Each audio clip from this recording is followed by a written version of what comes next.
Tonight's invocation will be delivered by Alder Fenton. Please rise.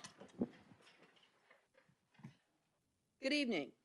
I usually ask to give an invocation during Women's History Month, and although the theme for this year, Moving Forward Together, Women Educating and Inspiring Generations, seems like it was created during a very different time, I'll stick with women's history. My usual impulse is to focus on a notable pioneer in women's history, one of the leaders in the suffrage movement, or someone who was a historic first in a visible field. However, I keep being drawn back to Bishop Mariann Edgar Budde of the Episcopal Diocese of Washington and her sermon at the National Cathedral on January 21st of this year. Her position as an Episcopal bishop is relevant women's history for me. I was a freshman at Rice University when Helen Havens was ordained as the first Episcopal minister in Houston. She, with her professor husband and their family, lived at a house adjoining our residential college as our college family.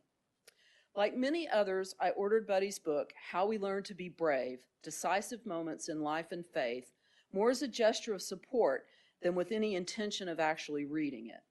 I picked it up last week after I decided to talk about her tonight.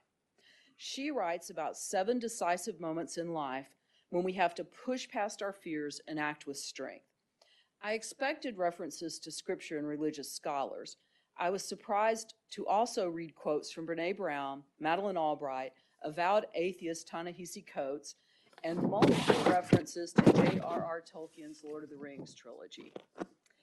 Chapter 4, Accepting What You Did Not Choose, really resonated with me. I mostly want to skip past the accepting the things you cannot change line in the Serenity Prayer and start changing things. Budde writes in The Fellowship of the Ring that after Gandalf tells Frodo Baggins that the ring came to him for a reason, Frodo despairs. I wish the ring had never come to me. I wish that this had never happened. Gandalf replies, so do all who live in such times. But while we cannot choose the times we live in, we can choose how to respond to the time we are given. Frodo finally says, I will take the ring, but I do not know the way. Gandalf later assures him, there are other forces at work in this world, Frodo, besides the will of evil. Budde concludes the chapter by saying that this kind of acceptance is not passive or fatalistic, but rather a courageous choice at a decisive moment.